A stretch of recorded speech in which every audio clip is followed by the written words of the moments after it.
أعوذ بالله من الشيطان الرجيم. بسم الله الرحمن الرحيم. الحمد لله رب العالمين، والصلاة والسلام على أشرف الأنبياء والمرسلين وعلى آله وأصحابه أجمعين. Amma ba'du, Rabbi shrah li sadri wa yassir li amri wahlul 'uqdatam min lisani yafqahu qawli. Allahumma Rabbi adkhilni mudkhala sidqin wa akhrijni mukhraja sidqin waj'al li min ladunka sultanan nasira. Rabbi a'udzu bika min hamadatis syayatin wa a'udzu bika rabbi ay yahdurun. Assalamualaikum warahmatullahi wabarakatuh.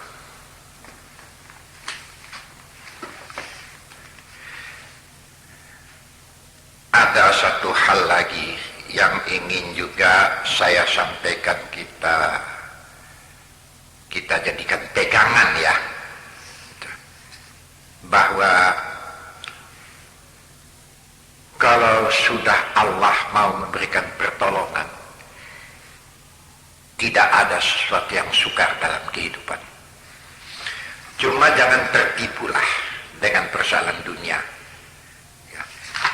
Memang dunia ini dihiasi oleh segala macam yang bisa menggoncangkan iman. Ya, ini terang di surat Ali Imran pun ada dikatakan ini. Zuyyina linnas hubbus syahawat.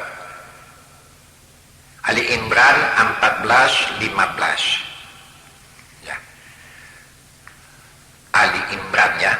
Di situ diterangkan bahwa manusia ini memang diberikan Allah, nafsu itu merupakan satu nikmat ya, satu perhiasan dalam kehidupan, hingga bisa kita manfaatkan segala nikmat yang ada. Soal kalau nafsu itu yang tak ada, segala nikmat ini sudah tidak ada harganya sama sekali ya.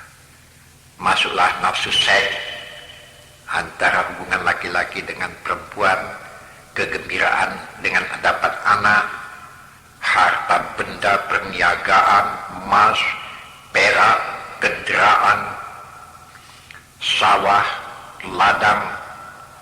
Ini sama sekali memang disediakan Allah untuk kehidupan manusia di dunia. Tapi diingatkan oleh Allah, bahasa itu semua kan kamu tinggalkan. Di mana engkau harus kembali kepada aku, kata Tuhan. Bahasa apa yang akan ditemui nanti itu sama sekali sifatnya kekal dan lebih tinggi nikmatnya. Ini Ali Imran 14:15. Silakanlah tengok Quran nanti yang bunyinya zuyyina linnas hubbus syahawati minan nisa'i wal banin wal qanatiril muqantarati minaz zahabi wal fiddati wal khailil musawwamati wal an'ami wal harth zalika mata'ul hayatid dunya wallahu indahu husnul ma'ab. Qul a'unabbi'ukum bi khairin min zalikum lilladzina taqaw inda rabbihim jannatun tajri min tahtihal anhar khalidina fiha wa azwajum mutahharatun wa ridwanum minallah wallahu basirun bil ibad. Silakan baca ya. Lihatlah Quran terjemah nanti, bahasa memang nafsu, hubbus syahwat terhadap perempuan, kegembiraan, ada anak, harta benda dunia, emas, perak, kemegahan sama sekali silakan ambil. Tapi jangan tertipu. Dan ini semua akan ditinggalkan. Yang lebih nikmat nanti waktu di surga, di sana lengkap segala segalanya dan nilainya lebih tinggi lagi. Di surat Al-Bara'ah ayat yang ke-25, di situ ada ancaman Allah, di samping peringatan juga, yang mengatakan, Kul in kana aba'ukum wa abna'ukum wa ikhwanukum wa azwajukum wa ashiratukum wa amwalun iftarahtumuha wa tijaratun takhshawna kasadaha wa masakinu tardawnaha ahabba ilaikum minallahi wa rasulih wa jihadin fi sabilihi fatarabbasu hatta ya'tiyallahu bi amrihi wallahu la yahdil qaumal fasikin. Ini dalil-dalil saja saya baca dulu ya. Katakanlah bahwa kalau sekiranya bapak-bapak kamu, anak istri kamu, keluarga, harta benda yang kamu kumpulkan, barang perniagaan yang kamu takuti tidak akan terjual, tidak bisa mengumpulkan harta benda, tempat kediaman, rumah yang megah, kalau itu sama sekali tidak dilarang mengasihi dan mencintainya, tapi lebih kasih kamu kepada itu daripada Allah yang menciptakannya, lebih kasih kamu kepada benda itu daripada kepada Rasul, hingga jihad kepada Allah pun tidak kamu pedulikan, maka bersedia-sedialah kamu menerima kedatangan hukum Allah, dan Allah tidak akan memimpin manusia-manusia yang fasik. Nah, itu beberapa peringatan yang saya berikan, yang ini semua berdasarkan Quran. Dengan ini semua, bahwa tidak dilarang kamu menjadi orang megah di dunia, silakan, tapi awas, bahasa persoalan gaib belum sampai ke akhirat lagi, di dunia pun akan kamu rasakan. Saya teringat dengan satu sejarah di zaman Musa ya. Sejarah di zaman Musa yang ada ahli sejarah mengatakan diperjumpakan oleh Allah dengan Khidir. Ada yang berpendapat bahasa Khidir ini nabi, bukan rasul, tapi nabi. Tapi di dalam Quran sendiri tidak kita jumpai keterangan yang mengatakan bahwa Khidir itu nabi. Cuma betul dia adalah seorang hamba yang saleh.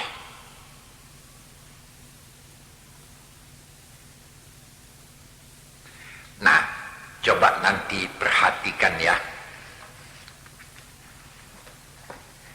Di surat Kahfi ini kita jumpai.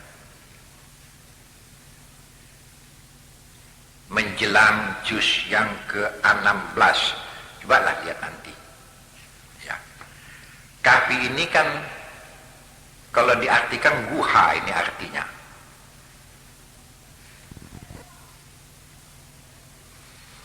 ayat ini panjang sekali, tapi boleh saya bacakan satu-satu kemudian saya artikan, kemudian pahamilah ini ya.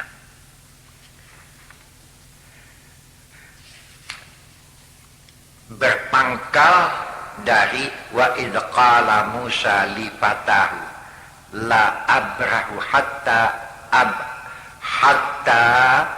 ablugha majma'al bahraini aw amdiya hukuba. Ayat yang ke-60 ya. Saya ceritakan dulu duduk persoalannya ya. Musa dengan Nabi Khidir ini. Nanti baru saya artikan satu-satu. jalan sejarahnya saya katakan dulu. Nabi Musa di tengah-tengah umatnya kan dianggap orang hebat. Yang meimbangi dalam kecerdikan tidak ada. Yang meimbangi dia dalam kehebatan itu tidak ada. Saya tidak mau mengatakan bahasa Musa ini sombong. Di mana pula lah orang kekasih Tuhan sombong. Ya. Sebab Nabi Muhammad sendiri pun pernah juga menegur. Di antaranya macam Salman Al-Farisi. Nampaknya kata Nabi ini sombong, tapi tidak sebetulnya. Salman Al-Farisi kan sampai di dalam masjid berhari-hari. Tahu-tahu datang istri daripada Salman. Waktu itu dipanggil, ya Salman, kau bikin begitu, bikin begini, hak istri kau ada, hak diri kau juga ada, jangan terbenam saja kau. Kau ingin menjadi orang yang terhormat di sisi Allah dengan cara begitu? Tidak. Kalau itu yang kau katakan, saya seorang nabi, lebih dari kau lagi. Tidak begitu saya bikin. Ini bukan kalimat sombong ini ya. Tidak. Jangan katakan ini kalimat sombong. Seperti juga Ali bin Abi Thalib pernah mengatakan kepada beberapa pedagang-pedagang besar, kalian banyak diberi Allah Ta'ala rezeki, diberi Allah nikmat. Sebagai tanda bersyukur, bersedekah kalian kenapa? Berinfak kenapa kalian? Saya orang miskin ya, tapi masih bisa bersedekah, berinfak tiap hari. Kalian yang kaya kok begitu? Kalimat Ali bin Abi Thalib ini juga tidak bisa kita artikan dengan sombong. Ya. Penggugah. Jadi jangan, pendeknya jangan salah tafsir lah. Jadi saya menceritakan pun soal Nabi Musa ini.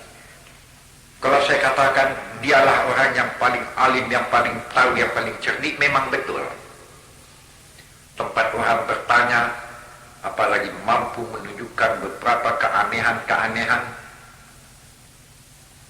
Jadi tatkala datang manusia-manusia sombong kepadanya, selalu, jangan ceritalah kau, aku lebih tahu dari kau lagi. Mengatakan aku lebih tahu itu jangan dipandang dari segi kesombongan. Bukan. Tapi walaupun begitu, ya, Musa ini dapat pengajaran kontan dari Allah ya. Dapat perintah, ayatnya nanti saya bacakan ya. Ini kita jumpai nanti di surat Kahfi ini ya.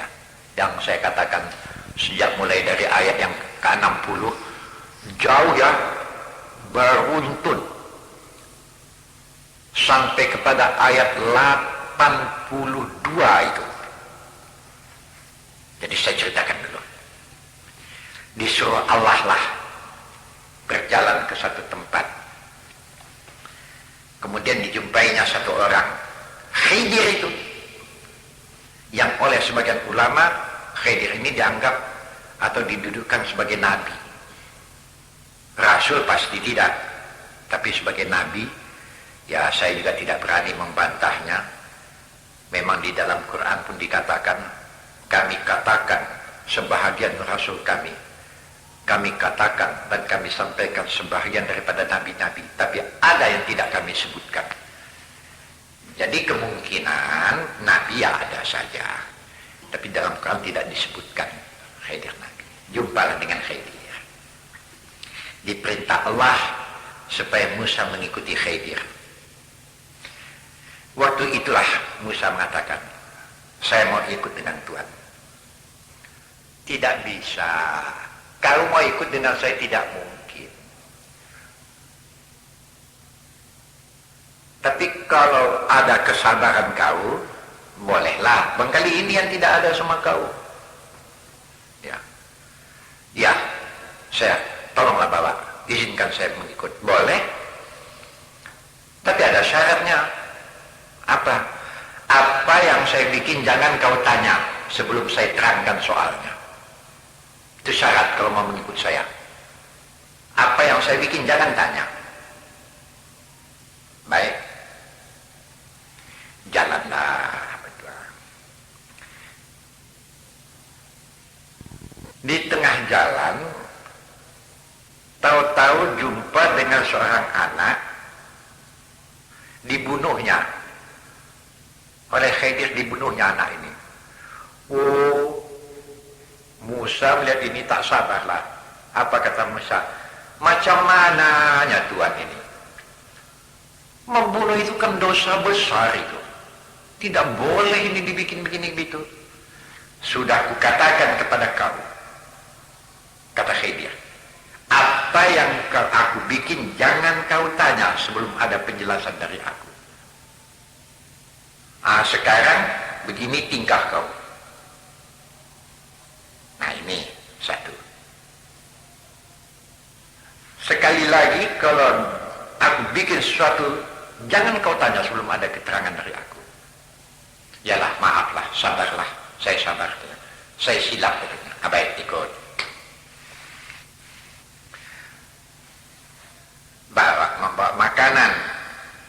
Dalam perjalanan mereka membawa makanan. Bawa ikan asin, ya bawa ikan yang sudah dikeringkan begitu. Dia membawa satu orang muda yang membawa makanan ini. Jadi sampai di satu tempat, anak muda ini rupanya makan itu tercampak ke laut, atau tidak, tinggal di satu tempat tercampak ke laut. Sampai di laut ikan asin ini hidup balik. Padahal ikan asin yang sudah dikeringkan apa semuanya, tahu-tahu masuk ke dalam air, hidup balik. Sebelum ini kejadian, anak muda ini, pelayan ini lupa tinggal ikan asin itu di tempat, pergi berangkat saja. Tiba di tengah jalan mau makan, segala makanan tak ada, ikan yang dibawa tadi pun tak ada lagi. Jadi ditanya oleh Khidir, mana ikan tadi? Ada. Nabi Musa pun marah, terlalulah kau ya, ada makanan ditinggalkan. Khidir mengatakan, sudah ku bilang kau jangan banyak tingkah Musa. Diam saja kau, ini banyak tingkah kau. Kalau sekali lagi kejadian macam ini, kau tidak ikut dengan saya, karena kesabaran kau tidak ada. Oleh mangka Nabi Musa marah, tadinya, anak muda ini mengatakan, ikan itu waktu saya tinggalkan Tuhan pergi, tercampak ke dalam air, saya mau ambil kembali, tahu-tahu ikan itu hidup, jadi lari, tak dapat saya ambil. Nah, di situ sampai terjadi yang ketiga kali. Mereka dalam kelaparan lah, sampai ke satu kampung, ada satu rumah yang sudah mereng gitu, hampir rubuh. Datang Khidir, mari kita perbaiki ini. Diperbaikilah rumah itu hingga cantik, kuat balik. Waktu itu orang kampung melihat saja, menolong tidak, semua tidak. Habis ya begitu, mari kita pergi, kata Khidir. Datang Nabi Musa, Tuan Khidir, kita tidak makan, kita kelaparan, rumah ini sudah kita bangun, orang kampung melihat saja, kan pantas kita minta upah segala untuk makan. Apa kata Khidir waktu itu?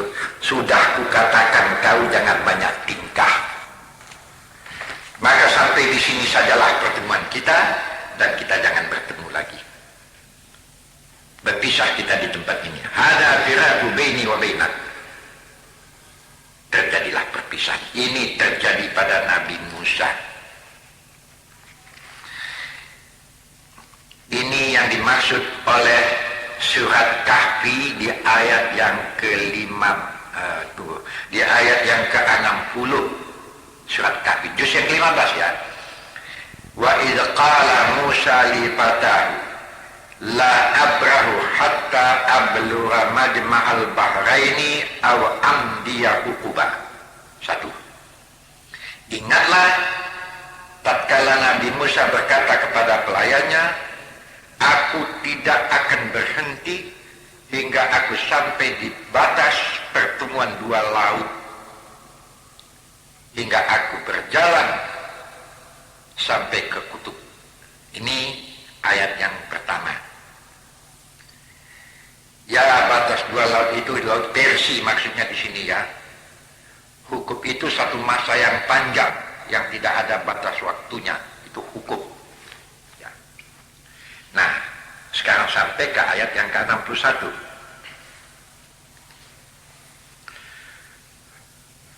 Falamma balagha majma'a bainihima nasiya hutahuma fattakhadha sabilahu fil bahri saraba.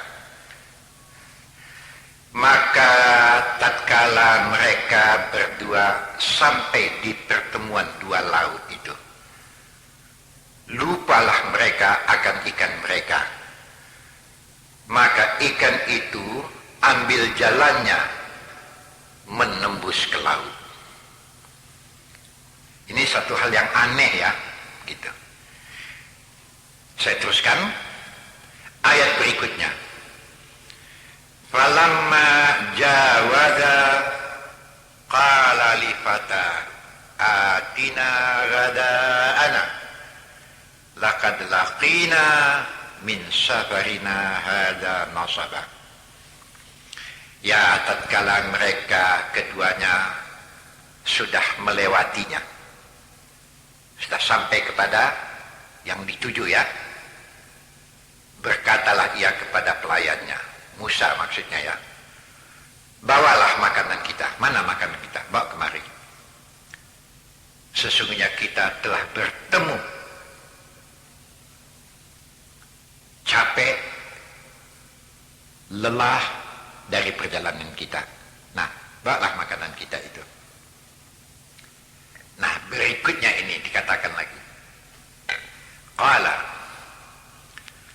ara'aita id awayna ila sakhrati fa inni nasitul huta wa ma ansanihu illa syaitanu an adhkura wattakhadha sabilahu fil bahri ajaba. Ia berkata, maksud ia berkata di sini, pelayan itu berkata ya, waktu Nabi Musa meminta mana makanan kita, tidakkah engkau pikirkan tatkala kita berlindung di batu besar, aku telah lupa akan ikan kita, dan tidak ada yang melupakan daku buat menyebutnya melainkan syaitan. Lalu ia ambil jalannya ke laut dengan cara yang aneh. Nah, ini yang saya maksud tadi, ikan itu hidup melompat, padahal ikan-ikan mati tadinya. Tapi waktu itu saya lupa menyampaikan ke Tuan. Waktu saya tinggalkan ikan itu di batu, Tuan duluan, saya lihat ikan mati, ikan kering itu melompat ke laut, hidup balik. Ajab ya, ajib, aneh. Padahal pelayannya itu bukan nabi. Kalau Musa sudahlah, Musa nabi ya. Ya, inilah kelupaan itu, ini sering disandarkan kepada syaitan ya. Syaitan yang selalu melupakan kita hingga terjerumus. Nah, ayat berikutnya. Qala zalika ma kunna nabri fartadda ala atharihi ma qasasa. Ia berkata, itulah dia apa yang kita kehendaki, lalu dua-duanya kembali dengan mengambil jalan waktu datangnya. Yang dimaksud di sini, diwahyukan kepada Nabi Musa bahwa di tempat yang tempat dia kehilangan ikan itulah dia akan menjumpai satu orang. Ini yang dimaksud dengan Khidir yang saya maksud tadi. Cerita kita tadi ya. Karena ada di batu tempat hilang tadi, ikan tadi. Mereka kembali, bukan? Di batu itu dijumpai satu orang, itulah dia Khidir. Ya. Itu diwahyukan kepada Nabi Musa untuk kembali. Maksud mau menengok ikan, betulkah jadi ikan hidup? Tapi yang didapati Khidir ada di situ. Nah, itu yang dimaksud oleh ayat berikutnya. Fawajada abdan min ibadina atainahu rahmatan min indina wa 'allamnahu min ladunna ilma. Itu ayat yang ke-65. Lalu mereka berdua dapati seorang hamba daripada hamba kami yang telah kami beri kepadanya rahmat dari sisi kami, dan kamilah yang telah mengajar kepadanya satu ilmu yang ada yang tidak diketahui oleh sebagian banyak manusia lainnya. Ini Khidir ya.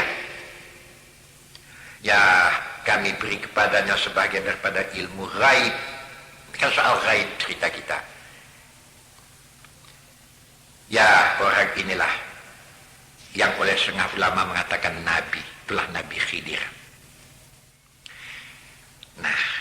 Nah, pada ayat berikut ini terjadi kisah yang saya sebutkan tadi.